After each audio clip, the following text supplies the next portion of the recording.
Hi అండి, అందరూ ఎలా ఉన్నారు? Welcome back to our channel Santosh all in one channel. ఈరోజు వచ్చేసి మనం తోటకూర పిల్లలు ఎలా పెడదామన్నా తినట్లేదు కదండి. ఒకసారి ఇలా ట్రై చేయండి.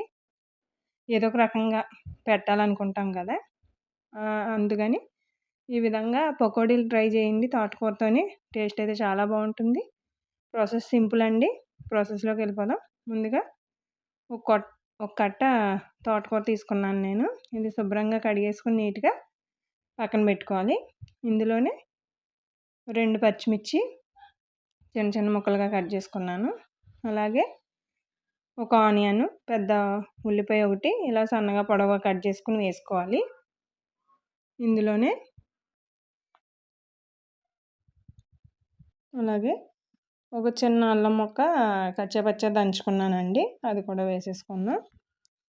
అలాగే కొద్దిగా కరివేపాకు,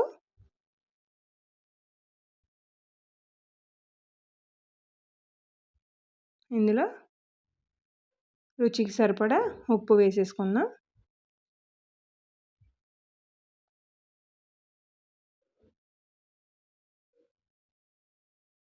అలాగే 1/2 టేబుల్ స్పూన్ జీలకర్ర, అలాగే 3 టేబుల్ స్పూన్ శనగపిండి వేసుకోవాలి.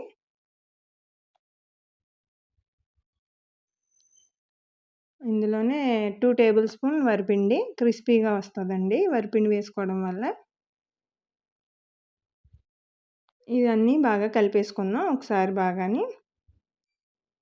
ఆల్రెడీ తోటకూర కడిగి పెట్టుకున్నాం కదండి, కొంచెం వాటర్ ఉంటుంది. ఆనియన్లో కూడా వాటర్ ఉంటుంది కాబట్టి వాటర్ పోయిన అవసరం లేదన్నమాట. ఈ విధంగా కలిపేసుకోవాలి మొత్తం. నెక్స్ట్ వచ్చేసి స్టవ్ ఆన్ చేసి బాండీ పెట్టుకుని డీప్ ఫ్రైకి సరిపడా ఆయిల్ వేసాను. ఆయిల్ కాస్త హీట్ అయిన తర్వాత మనం ముందుగా కలిపి పెట్టుకున్నాం కదా, వాటిని చిన్న చిన్న పకోడీల్లా వేసేసుకోవాలి. మనకు బాండీకి ఎన్ని సరిపోతే అన్నీ వేసేసుకోవాలి.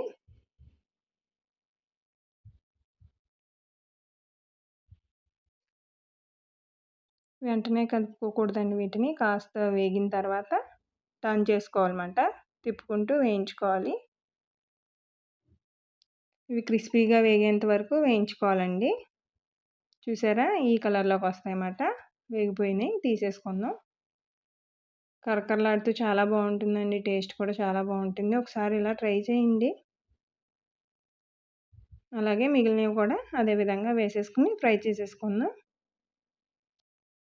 పిల్లలు వచ్చేసరికి ఇలాగా ఈవినింగ్ స్నాక్ చేసి పెట్టారంటే పిల్లలు కూడా ఇష్టంగా తింటారు. మనం కూడా తృప్తి పడొచ్చమాట తోటకూర తిన్నారని.